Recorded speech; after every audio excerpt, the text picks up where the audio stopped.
Bonjour à tous, aujourd'hui, présentation du Nixon 1.5 par Gas Mod.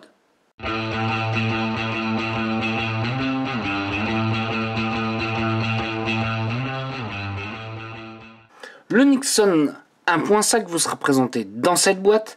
Ce que je trouve un peu dommage, c'est qu'on n'a pas de possibilité d'authentifier si c'est bien un original. Alors je l'ai acheté chez YouVape, un shop très reconnu, donc je suis sûr que ce n'est pas un clone et bien un original chez eux.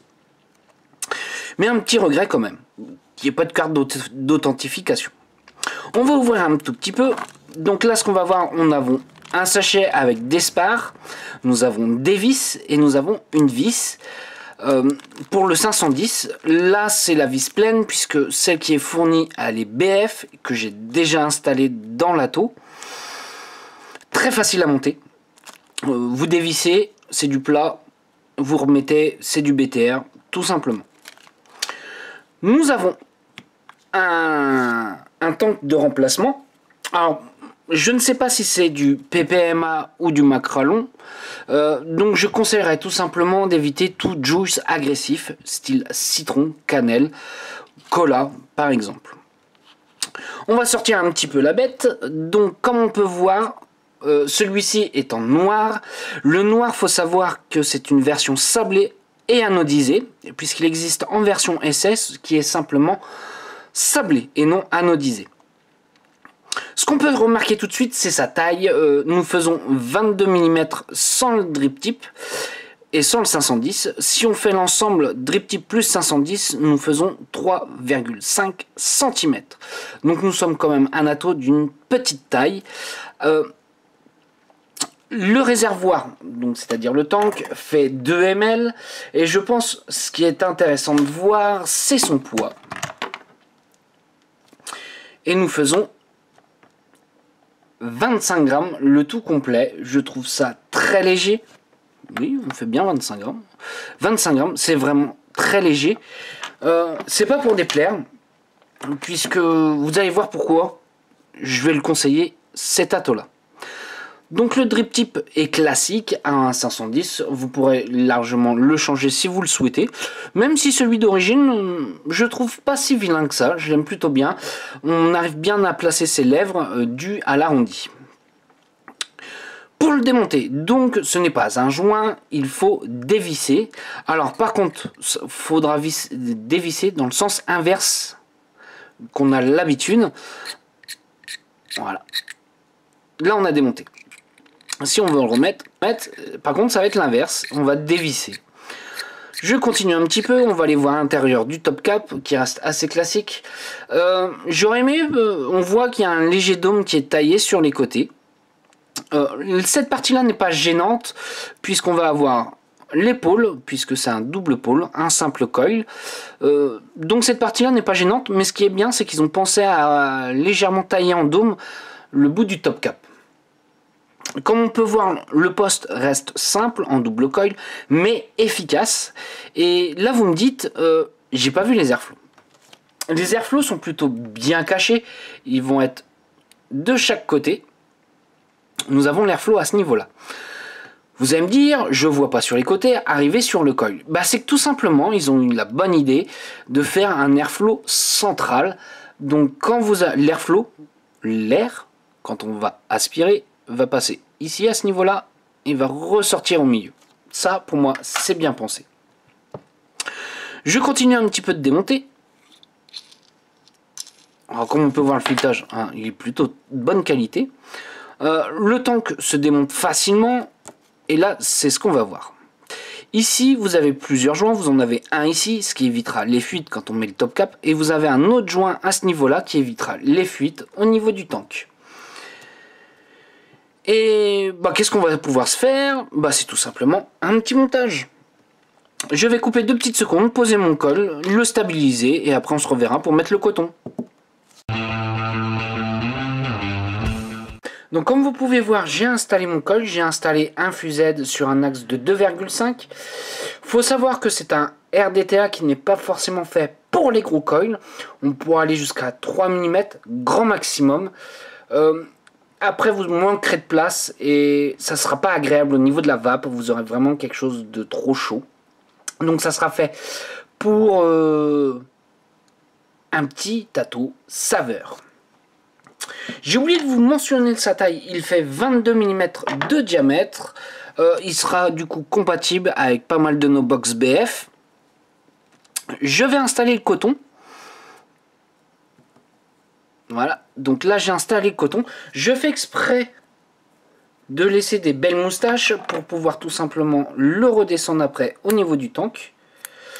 Moi ce que je vais conseiller pour pouvoir placer le coton correctement dans les arrivées de liquide, c'est de prendre sa petite pince, d'appuyer, voilà, et d'aller de l'autre côté pour pouvoir récupérer le coton.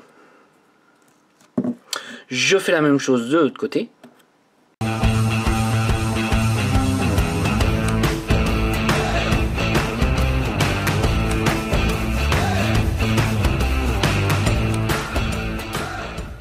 J'ai installé mon coton. Je n'ai pas fini de le tailler. Pourquoi?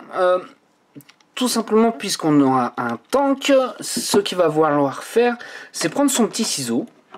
Regarder à la marque de l'atto et couper à ce niveau-là.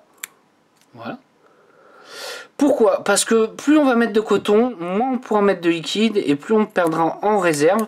Comme vous pouvez voir dans le tank, je mets pas énormément de coton à l'intérieur. Les petits trous que l'on peut voir ici, c'est tout simplement quand on va se conquer, c'est pour pouvoir remplir le tank. Je vais refermer l'ensemble. Comme vous pouvez voir, le coton se place très bien et le filetage est plutôt bon. Pour remplir de juice, vous allez me dire, on fait ça où? Ici, vous avez tout simplement un petit trou pour pouvoir remplir de juice. Ça ne sera pas compatible avec toutes les bouteilles. J'ai pas encore essayé avec une chubby. On va essayer ensemble. Alors, ça a l'air de passer. Ouais, ça remplit sans fuite.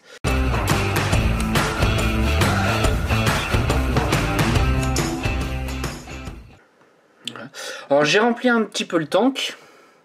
Comme vous pouvez voir, ça se fait assez facilement. Et puis, on va remonter l'ensemble. Alors, au niveau du vissage du top cap, il y aura un petit temps d'adaptation.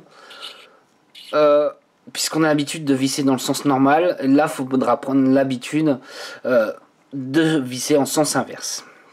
Moi ce que j'apprécie particulièrement au niveau de l'airflow, c'est qu'il sera facilement réglable et qu'il reste assez discret. On va pouvoir aller sur un airflow très serré, donc ça pourra convenir à des débutants qui aiment une vape serrée, une vape dense, ou on pourra aller sur quelque chose d'un peu plus aérien. Alors ce n'est pas non plus un atto fait pour le cloud, faut pas s'attendre à un airflow monstrueux, on est là sur un atto saveur. Je vais installer ensemble, donc je termine par le drip tip et on va mettre ça sur une petite box.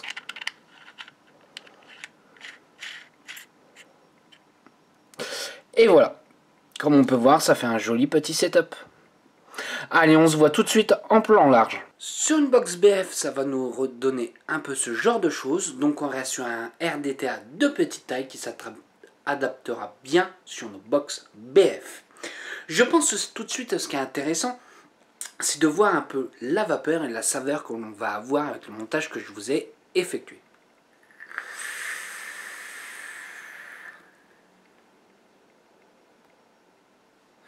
Donc comme vous pouvez voir, on a plutôt relativement une belle vapeur, malgré qu'il ne soit pas fait pour le cloud. Et niveau saveur, on est sur quelque chose de très bien, de plutôt agréable, qui arrondit plutôt bien les saveurs. Pour son prix, aux alentours d'une trentaine d'euros chez nous, il n'a pas à pâlir. Honnêtement, pour moi, c'est un bon atto, facile à monter, avec des pièces de rechange. Oui, dans l'ensemble, avec un bon filetage, des joints costauds, avec une belle tête. Honnêtement, pour 30 euros, je trouve ça très correct. Qu'est-ce que je pourrais trouver comme défaut? Puisque tout matériel n'est pas parfait. Moi, j'aurais peut-être aimé avoir un tank en Pyrex. pour mettre quelques jus un peu agressifs. Ouais, j'aurais bien aimé. La matière utilisée, c'est de l'inox 304, donc rien à dire non plus là-dessus. Honnêtement, pour moi, c'est un très très bon rapport qualité-prix. Ouais, ça reste un très bon rapport qualité-prix que j'affectionne plutôt bien. Ouais, est-ce que je le recommanderais? Oui, vivement. Pas pour les chasseurs de nuages, loin de là. Mais un petit ato BF, saveur, plaisir. Allez-y, foncez. Comme je vous disais, moi je l'ai eu chez ViewVap. Pareil, une très bonne boutique, rien à dire. Sur ce, moi je vais vous souhaiter une bonne journée, une bonne soirée ou un bon week-end. Salut à tous!